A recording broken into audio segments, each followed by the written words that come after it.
Engineer محمد علی مرزا کے بارے میں آپ کی کیا رائے ہے؟ دیکھیں جو پیلسٹائن سے ریلیٹڈ اس نے باتیں کی ہیں وہ بہت زیادہ ڈس اپوائنٹنگ ہیں، اسے نہیں کرنی چاہیے تھیں. اور as far as Palestine issue is concerned his software needs to be updated. اور جہاں تک بات ہے کمپیریٹیو سیکٹس کے بارے میں اس نے باتیں کی.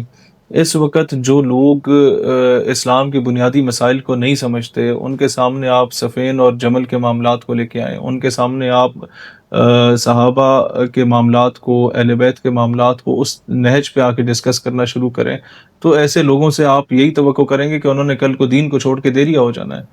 مطلب آپ انٹلیکٹ اس قوم کا دیکھیں کہ اس معیار کا نہیں ہے. وہ جو میاں محمد بخش نے کہا تھا نا کہ خاصا دیگا لاما آگے نہیں مناسب کرنی، تو یہ اگر اتنا انٹلیکٹ ہے اس بندے کا تو ہی could have utilized it in comparative religions like Zakir Naik did. آپ سمجھ رہے ہیں میری جی بات کو؟ مفتی مین جو کام کر رہے ہیں، ذاکر نائک نے جو کام کیا اس سے بھی اختلاف ہے مجھے کئی چیزوں پہ، لیکن جو کام اس نے کر لیا وہ ایک بہت بڑی خدمت تھی دین کی. میں سمجھتا ہوں جو لاکھوں لوگوں کو اس نے مسلمان کیا. تو جتنا زبردست ٹیم اس نے اپنی رکھی ہوئی ہے، جو میمز بھی بنا لیتی ہے، باقی بھی سارے کام کر لیتی ہے، اس ٹیم کو یہ کمپیریٹیو ریلیجنز کے معاملے میں استعمال کرتا ہے تو دین کی بہت بڑی خدمت ہو جاتی. اب اس سے کیا بنا کہ مطلب جن لوگوں کو فرقوں کے اختلافات کا نہیں پتا تھا، یہ وہ چیزیں تھیں جو کہ مسجد کے خطبے میں تب ڈسکس ہوتی تھی جب عوام خطبہ سننے نہیں آتی تھی. عوام تو آخری 4 منٹوں میں آتی تھی امام صاحب کو سننے، جب امام صاحب صرف یہ اعلان کر رہے تھے کہ جناب اتوار کو فلانی جگہ محفل ہوگی اور سوموار کو فلانی جگہ محفل ہوگی، تو سارے آ جاؤ تو چندہ جمع کرا لو. پہلے جو 40 منٹ میں انہوں نے فرقہ بیان کرنا ہوتا تھا وہ تو کوئی سنتا ہی نہیں تھا، انٹرسٹ ہی نہیں لیتا تھا. وہ آپ زبان زد عام لے آئے ہیں اور اس سے نقصان ہوا ہے. میرا نہیں خیال کہ کوئی بہت بڑا بینیفٹ ہوا ہے ایکسیپٹ کہ چند دور حاضر کے نام نہاد گدی نشین ایکسپوز ہوئے ہیں. اس کے علاوہ میں سمجھتا ہوں ان کی تحقیق کا کوئی بڑا بینیفٹ نہیں ہوا، تفرقہ پیدا ہوا ہے. اور اس پہ میں نے 1-2 ڈیلیگیشنز بھجوائی بھی کہ آپ کمپیریٹیو ریلیجنز پہ کام کریں، آپ زیادہ مشہور بھی ہو جائیں گے اور شاید اللہ. پھر آپ کو کیا رسپانس ملا؟ میں نے تو پیغام بھجوایا، میں وہ بعد میں تو اس طرح کی بات آئی ڈونٹ نو واپس کیا کنوے ہوا نہیں ہوا، لیکن جو دوست گئے تھے انہیں میں نے کہا تھا یار یہ پیغام دے دینا. مسجد اقصیٰ وہ اس وقت ہم لوگوں کی زد میں ہے، تو آپ کیا سمجھتے ہیں کہ اس پہ ایک جاندار کردار اور بہترین رد عمل سعودی عرب کی طرف سے نہیں تھا ہونا چاہیے؟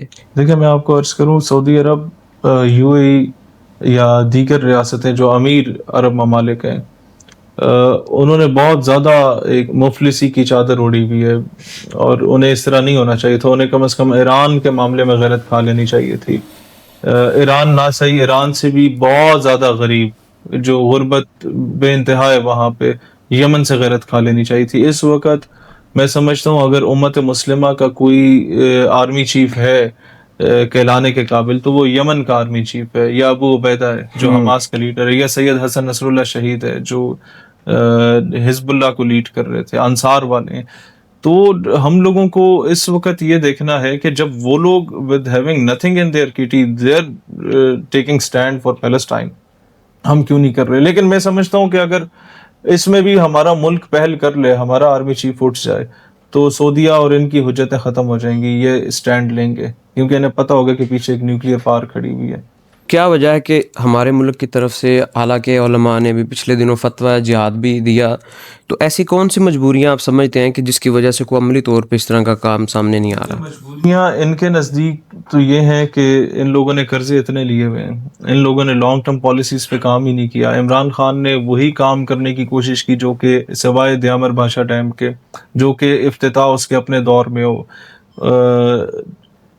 مطلب شارٹ ٹرم میئرز لیے. نواز شریف نے یہی کام کیا، مشرف نے یہی کام کیا. اور مشرف اینڈ آفٹر مشرف جب سے ہم نے اپنی بیٹیوں کو بیچنا شروع کیا، ہم بغیرتی کی اس نہج پہ پہنچ گئے کہ ہم نے کبھی پاکستان کو ایز اے اسٹیٹ دیکھا ہی نہیں کہ ہم لوگ ایک غیرت مند اسٹیٹ ہو سکتا ہے. اور پھر جب سے ہم لوگ بالکل ڈیفنس پہ آ گئے کہ ہم صرف اپنے دفاع پہ بات کریں گے، آپ اوفینسو نہیں رہے، ہم نے جب سے اپنے مذہب میں یہ چیز انکلوڈ کرنا شروع کر دی جو کہ ہمارے مذہب میں نہیں تھی کہ کوئی ایک گال پہ تھپڑ مارے تو آپ دوسرا آگے کر لو. دس از ناٹ اسلام. آپ رکھ کے 2 چماٹے سے رسپونڈ کرو تاکہ آپ اپنی ڈگنیٹی اینڈ آنر کے ساتھ رہ سکو. ہم نے یہ چینجز لانا شروع کر دی اپنے دین میں. ہم نے جعلی پیروں کو انٹروڈیوس کروایا، ان سے بڑے بڑے جو ہے محافل نعت کروائیں، ان کے جھوٹے موٹے قصے واقعی ہم نے کرائے. انٹروڈیوس کرائے, انہی کو میڈیا کی زینت بنایا. ہم نے غامدی صاحب جیسے لوگوں کو میڈیا کی زینت بنایا, ہم نے اور کئی ایسے لوگوں کو بنایا, اور اپنے میڈیا سے ڈاکٹر اسرار احمد جیسی آوازوں کو دبا دیا. تو پھر پاکستان کی پستی شروع ہوئی, ہمارا انٹلیکٹ ہی مارا گیا نا.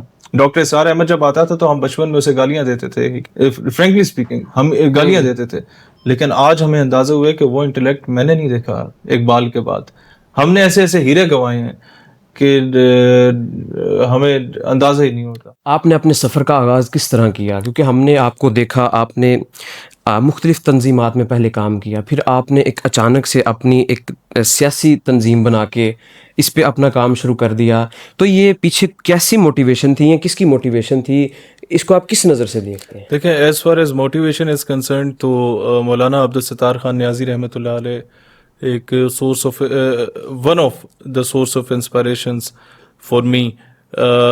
تحریک پاکستان میں he was the founding members of All India Muslim Student Federation, اور قائد اعظم کے قریبی ساتھیوں میں سے تھے جن نوجوانوں نے تحریک پاکستان میں رول پلے کیا. اور مجھے یاد آتا ہے دور طالب علمی, وہ مولانا نیازی جب تحریک ختم نبوت میں اریسٹ ہوتے ہیں تو اس وقت جج انہیں کہتا ہے کہ جو ہے وہ تحریکوں میں گزری ہے. تو انہوں نے بڑا فلبدی جواب دیا. انہوں نے کہا کہ بیٹا, وہ جج جوان تھا اس وقت, تو انہوں نے کہا بیٹا میری نیازی اگر اپنی زندگی تحریکوں میں نہ گزارتا تو تم آج اس جج کی کرسی پہ نہ ہوتے, کسی تھڑے پہ پکوڑے بیچ رہے ہوتے. اور یہ وہی مولانا نیازی تھے کہ جن کے پاس جنرل ضیاء الحق مرحوم کا ADC آیا اور اس نے کہا کہ نیازی صاحب آپ نے کائنڈلی اب مزید اس میں انوالومنٹ نہیں کرنی. تو وہ مسکرائے, آگے جواب نہیں دیا. اینڈ ہی سیڈ کہ mister Niazi, I am in uniform, we are running the state and you are under the state. تو انہوں نے جواب دیا کہ بیٹا ٹھیک ہے, I know that you are in uniform, you are running the state and I am under the state, but let me be very clear that I was in uniform at the time of partition when you are in liquid state. اس وقت میں باوردی ہو کے پاکستان کا پرچم تھامے ہوا تھا جب تم پیدا نہیں ہوئے تھے. اور پھر ایک بڑے مزے کا سین میری زندگی میں یہ ہوا کہ مولانا نیازی جب زندگی میں فرسٹ ٹائم اریسٹ ہوئے تھے تو وہ کیمپ جیل لاہور میں سولیٹری کنفائنمنٹ میں انہیں اریسٹ کر کے رکھا گیا تھا. اس واقعے کے کوئی 51 سال کے بعد میری زندگی میں بھی پرچے تو کئی ہوئے, لیکن جو پہلی گرفتاری ہوئی وہ لاہور کے ہی کیمپ جیل میں مجھے رکھا گیا. تو مجھے اس کا اندازہ نہیں تھا. جب when I came out تو someone told me کہ مولانا نیازی بھی ادھر اسی جیل میں رہے تھے. تو میں نے کہا یار یہ تو میری حسرت بھی پوری ہو گئی. یہ ویسے کس آپ کے کانٹیکسٹ میں یہ اس وقت یہ معاملہ بنا تھا, ایک وفاقی وزیر صاحب تھے جو آج کل جہاد کے فتووں پہ بڑا وہ تنقید کا نشانہ بنا رہے ہوتے ہیں. انہوں نے اس وقت مسجد وزیر خان لاہور کے باہر بھنگڑا چنگڑا ڈالا تھا. تو ہم نے وہاں جا کے اپنا جلسہ اور احتجاجی مظاہرہ کیا تھا, جس کے عوض انہوں نے پرچہ ہم پہ کرا دیا کہ کار سرکار میں مداخلت ہو گئی ہے, کہ سرکار وہاں اعتکاف پہ بیٹھی ہوئی تھی. تو police came from Lahore to my village to arrest me, اور اینی ہاؤ وہ 1-2 دن سے زیادہ ہمیں نہیں